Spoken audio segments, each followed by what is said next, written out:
ನಮಸ್ತೆ ವೀಕ್ಷಕರೇ, ಬಾಡದ ಹೂ ಭಾಗ 16 ಮುಂದುವರೆದ ಭಾಗ. ರೀ ಹೇಳ್ರಿ, ಮೇಲೆ ಮಾತಾಡ್ರಿ, ಯಾಕೆ ನೀವು ಮಾತಾಡ್ತಿಲ್ಲ?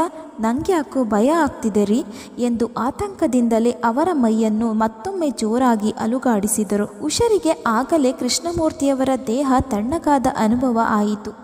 ಅವರ ಮನ ಏಕೋ ಕೆಡುಕನ್ನು ಶಂಕಿಸಿತು. ಉಷಾ ನಡುಗುವ ಕೈಯನ್ನು ಮೂರ್ತಿಯವರ ಮೂಗಿನ ಹತ್ತಿರ ತೆಗೆದುಕೊಂಡು ಹೋಗಿ ಅವರ ಉಸಿರಾಟ ಪರೀಕ್ಷಿಸಿದರು. ಮೂರ್ತಿಯವರ ಉಸಿರಾಟ ನಿಂತು ಎಷ್ಟೋ ಸಮಯವಾಗಿತ್ತು. ಕೃಷ್ಣಮೂರ್ತಿಯವರಿಗೆ ಮಧ್ಯರಾತ್ರಿ ಹೃದಯಾಘಾತವಾಗಿ ಅವರ ಪ್ರಾಣಪಕ್ಷಿ ಹಾರಿ ಹೋಗಿತ್ತು. ಉಷಾ ರೀ ಎಂದು ಜೋರಾಗಿ ಕಿರುಚಿ ಪ್ರಜ್ಞೆ ತಪ್ಪಿದರು. ಅಷ್ಟರಲ್ಲಿ ಅಲ್ಲಿಗೆ ಹಾಸಿನಿ ಮತ್ತು ಶ್ರೀಗೌರಿ ಓಡಿ ಬಂದರೆ ವೀಲ್ ಚೇರ್ ಮೂಲಕ ಪ್ರದೀಪ ಆತುರದಿಂದ ಬಂದಿದ್ದ. ಹಾಸಿನಿ, ಅಮ್ಮ ಏನಾಯ್ತಮ್ಮ? ಅಪ್ಪ ಯಾಕೆ ಹೇಳುತ್ತಿಲ್ಲ? ನೀನು ಯಾಕೆ ಹೀಗೆ ಬಿದ್ದಿದ್ದೀಯಾ ಎಂದು ತಾಯಿಯ ಪ್ರಜ್ಞೆ ತಪ್ಪಿ ಬಿದ್ದಿದ್ದದನ್ನು ನೋಡಿದವಳು ಓಡಿ ಹೋಗಿ ನೀರು ತಂದು ತಾಯಿಯ ಮುಖಕ್ಕೆ ಚಿಮುಕಿಸಿದಳು. ಮುಖಕ್ಕೆ ನೀರು ಬಿದ್ದಾಗ ಎಚ್ಚರಗೊಂಡ ಉಷಾ, ಹಾಸಿನಿ ನಿಮ್ಮಪ್ಪ ಇಲ್ಲ ಕಣೆ ಎಂದು ಜೋರಾಗಿ ಬಿಕ್ಕಿ ಬಿಕ್ಕಿ ಅಳತೊಡಗಿದರು. ಹಾಸಿನಿ, ಏನಮ್ಮ ನೀನು ಸುಮ್ಮನೆ ಏನೇನೋ ಹೇಳಬೇಡ. ಅಪ್ಪ ಅಪ್ಪ ಎದ್ದೇಳಿ ಅಪ್ಪ, ನೋಡಿ ಅಮ್ಮನನ್ನ ಏನೇನೋ ಹೇಳ್ತಿದ್ದಾಳೆ, ಹೇಳಿ ಅಪ್ಪ.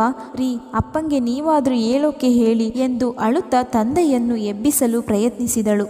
ಆದರೆ ಅವಳ ಪ್ರೀತಿಯ ಅಪ್ಪ ಮರಳಿ ಬಾರದೂರಿಗೆ ಪ್ರಯಾಣಿಸಿ ಹಲವು ಗಂಟೆಗಳೇ ಕಳೆದಿದ್ದವು. ಉಷಾ, ಹಾಸಿನಿ, ಶ್ರೀಗೌರಿ ಕೃಷ್ಣಮೂರ್ತಿಯವರ ದೇಹದ ಮೇಲೆ ಬಿದ್ದು ಗೋಳಾಡತೊಡಗಿದರು. ಪ್ರದೀಪನು ಕೂತಲ್ಲೇ ರೋಧಿಸುತ್ತಿದ್ದ. ಇವರ ಗೋಳಾಟ ಕೇಳಿ ಅಕ್ಕಪಕ್ಕದ ಮನೆಯವರೆಲ್ಲ ಬಂದರು. ಕೆಲವೇ ಗಂಟೆಗಳಲ್ಲಿ ಕೃಷ್ಣಮೂರ್ತಿಯವರು ಇನ್ನಿಲ್ಲ ಎಂಬ ಸುದ್ದಿ ಊರಿಡೀ ಹರಡಿತು. ಕೃಷ್ಣಮೂರ್ತಿ ಬಹಳ ಮೃದು ಸ್ವಭಾವದ ಸಾಧು ಮನುಷ್ಯರಾದ ಕಾರಣ ಇಡೀ ಊರೇ ಕೃಷ್ಣಮೂರ್ತಿಯವರ ಮನೆಗೆ ಆಗಮಿಸಿತ್ತು. ಎಲ್ಲರೂ ಕೃಷ್ಣಮೂರ್ತಿಯವರ ಸಾವಿನ ಬಗ್ಗೆ ಅಚ್ಚರಿ ವ್ಯಕ್ತಪಡಿಸುವವರೇ.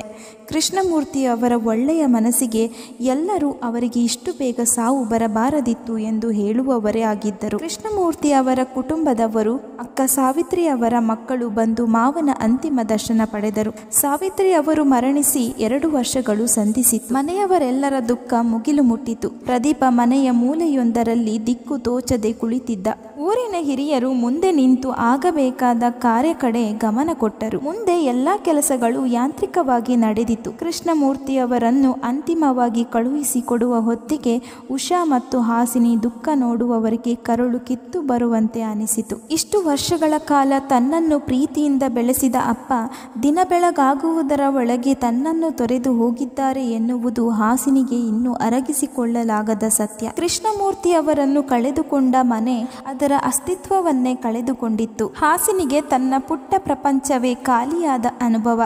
ಉಷಾ ಮತ್ತು ಪ್ರದೀಪ ಮೌನದ ಮೊರೆ ಹೋಗಿದ್ದರು. ಶ್ರೀಗೌರಿ ಕೂಡ ತನ್ನ ತಾತನನ್ನು ನೆನೆದು ಕಣ್ಣೀರು ಹಾಕುತ್ತಿದ್ದಳು. ಒಬ್ಬರಿಗೊಬ್ಬರು ಸಮಾಧಾನ ಮಾಡುವ ಮನಸ್ಥಿತಿಯಲ್ಲಿ ಯಾರೂ ಇರಲಿಲ್ಲ. ಕೃಷ್ಣಮೂರ್ತಿಯವರ ಕಾರ್ಯಗಳನ್ನೆಲ್ಲ ಊರಿನವರ ಉಪಸ್ಥಿತಿಯಲ್ಲಿ ನಡೆಯಿತು. ಪ್ರದೀಪನೇ ಮುಂದೆ ನಿಂತು ಎಲ್ಲದರ ಉಸ್ತುವಾರಿ ವಹಿಸಿಕೊಂಡಿದ್ದ. ದಿನಗಳು ಕಳೆಯುತ್ತಿದ್ದರೂ ಹಾಸಿನಿಯ ಮನೆಯವರ ಪಾಲಿಗೆ ಯಾವುದು ಬೇಡವಾಗಿತ್ತು. ಆ ಮನೆಯ ಬೆಳಕಾಗಿ ಆ ಕುಟುಂಬಕ್ಕೆ ಆಧಾರ ಸ್ತಂಭವಾಗಿದ್ದ ಕೃಷ್ಣಮೂರ್ತಿಯವರ ಮರಣದ ನಂತರ ಆ ಮನೆ ಯಜಮಾನನನ್ನು ಕಳೆದುಕೊಂಡು ತನ್ನ ಜೀವಂತಿಕೆಯನ್ನೇ ಕಳೆದುಕೊಂಡಿತ್ತು. ಯಾರಿಗೂ ಯಾವುದರಲ್ಲೂ ಆಸಕ್ತಿ ಇರಲಿಲ್ಲ.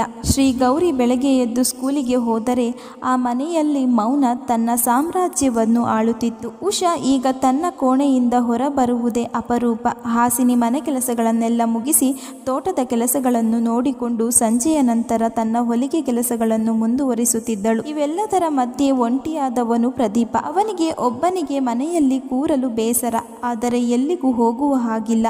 ಹಾಸಿನಿ ಇಡೀ ದಿನ ಕೆಲಸದಲ್ಲೇ ಮುಳುಗಿರುತ್ತಿದ್ದಾಳೆ.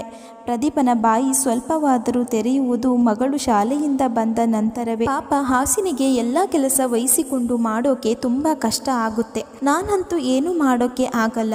ಈಗ ನಾವು ತಗೊಂಡಿರೋ ಜಮೀನು ಬೇರೆ ಇದೆ, ಅದರ ಕೆಲಸನೂ ಆಗಬೇಕು. ಮಾವ ಸಡನ್ ಆಗಿ ನಮ್ಮನ್ನು ಒಂಟಿ ಮಾಡಿ ಹೋಗದೆ ಇದ್ದಿದ್ದರೆ ನಮಗೆ ಇಷ್ಟು ಕಷ್ಟ ಆಗ್ತಿರಲಿಲ್ಲ. ಇನ್ನು ಅತ್ತೆನ ಒಬ್ಬರನ್ನೇ ಬಿಟ್ಟು ಅಲ್ಲಿ ಹೋಗೋಕ್ಕಾಗಲ್ಲ. ಅಲ್ಲಿ ಹೋಗದೇ ಇದ್ದರೆ ಅಲ್ಲಿನ ಜಮೀನು ಹೇಗೆ ನೋಡಿಕೊಳ್ಳೋದು? ನಾನಂತೂ ಹೆಂಡತಿ ಕಷ್ಟಪಡೋದನ್ನು ನೋಡ್ತಾ ಸುಮ್ಮನಿರಬೇಕು ಅಷ್ಟೆ ಎಂದು ಪ್ರದೀಪ ಮನದಲ್ಲೇ ನೋವುಣ್ಣುತ್ತಿದ್ದನು. ಹಾಸಿನಿ, ರೀ ಈ ಕೆಲಸದವರನ್ನು ನೋಡಿಕೊಂಡು ತೋಟದ ಕೆಲಸ ಮಾಡೋಕೆ ತುಂಬ ಕಷ್ಟ ಆಗ್ತಿದೆ. ಅಪ್ಪ ಇರೋವರೆಗೂ ಎಲ್ಲ ಅವರೇ ನಿಭಾಯಿಸ್ತಿದ್ರು. ಆದರೆ ಅವರು ಹೋದ ಮೇಲೆ ಅದರ ಕಷ್ಟ ಏನು ಅಂತ ನನಗೆ ಈಗ ಗೊತ್ತಾಗ್ತಿದೆ. ಪ್ರದೀಪ, ಹೌದು ಹಾಸಿನಿ, ಮಾವ ಹೋದ ಮೇಲೆ ಎಲ್ಲ ನಿಭಾಯಿಸೋದು ಕಷ್ಟ ಆಗಿದೆ. ಹಾಸಿನಿ: ರೀ, ನಮಗೆ ಇಲ್ಲೇ ನೋಡಿಕೊಳ್ಳೋಕೆ ಕಷ್ಟ ಆಗ್ತಿದೆ. ಇನ್ನು ಮೊನ್ನೆ ತಗೊಂಡಿರೋ ಜಮೀನು ಹೇಗೆ ನೋಡಿಕೊಳ್ಳೋದು? ಅದರ ಕೆಲಸ ಹೇಗೆ ಮಾಡಿಸೋದು? ಇನ್ನು ಈ ಪರಿಸ್ಥಿತಿಯಲ್ಲಿ ಅಮ್ಮನನ್ನು ಒಬ್ಬರನ್ನೇ ಬಿಟ್ಟು ನಾವು ಅಲ್ಲಿಗೆ ಹೋಗೋಕ್ಕೆ ಆಗಲ್ಲ. ಅದಕ್ಕೆ ಏನು ಮಾಡೋದು ಅಂತ ನನಗೆ ತೋಚ್ತಿಲ್ಲ ಪ್ರದೀಪ. ನಾನು ಅದನ್ನೇ ಯೋಚನೆ ಮಾಡ್ತಿದ್ದೆ ಕಣೆ. ಹಾಸಿನಿ: ರೀ, ರಘು ಅವರ ಜಮೀನು ನಾವು ನೋಡಿಕೊಳ್ತಿದ್ದ ಹಾಗೆ ಈಗ ನಾವು ಯಾರನ್ನಾದರೂ ಜಮೀನು ನೋಡಿಕೊಳ್ಳೋಕೆ ಜನ ಮಾಡಿದರೆ ಹೇಗೆ? ಪ್ರದೀಪ: ಆಗಬಹುದು, ಆದರೆ ಅದಕ್ಕೆ ನಂಬಿಕಸ್ಥರು ಯಾರಾದರೂ ಸಿಗಬೇಕಲ್ಲ ಹಾಸಿನಿ. ಹಾಸಿನಿ: ಹೌದು ರೀ, ಅಂತಹವರು ಯಾರಾದರೂ ಸಿಕ್ಕರೆ ನೋಡೋಣ. ಉಷಾ ಅವರು ನಮ್ಮ ಸಂಬಂಧಿಕರು ಒಬ್ಬರು ಇದ್ದಾರೆ ಹಾಸಿನಿ, ಆದರೆ ಅವರಿಗೆ ಸ್ವಲ್ಪ ವಯಸ್ಸಾಗಿದೆ. ಗಂಡ ಹೆಂಡತಿ ಇಬ್ಬರೇ ಇರೋದು. ಅವರಿಗೆ ಮಕ್ಕಳಿಲ್ಲ. ಇಷ್ಟು ದಿನ ಅಲ್ಲಿ ಇಲ್ಲಿ ಕೆಲಸ ಮಾಡಿಕೊಂಡು ಜೀವನ ಮಾಡ್ತಾ ಇದ್ದಾರೆ. ಆದರೆ ಈಗ ಕೆಲಸ ಮಾಡೋಕ್ಕೆ ಶಕ್ತಿ ಇಲ್ಲ. ಗಂಡ ಹೆಂಡತಿ ಇಬ್ಬರು ಜೀವನ ಮಾಡೋಕ್ಕೆ ಪರದಾಡ್ತಾ ಇದ್ದಾರೆ. ಅವರನ್ನು ನೋಡಿಕೊಳ್ಳುವವರು ಯಾರೂ ಇಲ್ಲ. ಜಮೀನಿನಲ್ಲಿ ಅವರಿಗೆ ಕೆಲಸ ಮಾಡೋಕ್ಕೆ ಆಗಲ್ಲ. ಆದರೆ ಆಳುಗಳನ್ನು ಕರೆಸಿ ಜಮೀನಿನಲ್ಲಿ ಕೆಲಸ ಮಾಡಿಸುತ್ತಾರೆ. ಅವರನ್ನು ನಮ್ಮ ಜಮೀನು ನೋಡಿಕೊಳ್ಳೋಕೆ ಬಿಡಬಹುದು. ಅವರಿಗೆ ಒಂದು ಆಸರಿಯಾಗುತ್ತೆ. ಏನಂತೀರಾ ನೀವಿಬ್ಬರು? ಪ್ರದೀಪ: ನಿಮಗೆ ಅವರ ಬಗ್ಗೆ ಗೊತ್ತಿದ್ರೆ ಅವರು ನಿಭಾಯಿಸಬಹುದು ಅನ್ನೋ ನಂಬಿಕೆ ನಿಮಗಿದ್ರೆ ನನ್ನದೇನು ಅಭ್ಯಂತರವಿಲ್ಲ ಅತ್ತೆ. ಹಾಸಿನಿ: ಆಗಬಹುದು ಅಮ್ಮ. ಯಾವುದಕ್ಕೂ ಅವರನ್ನು ಒಂದು ಸಲ ಮನೆಗೆ ಬರೋಕ್ಕೆ ಹೇಳೋಣ.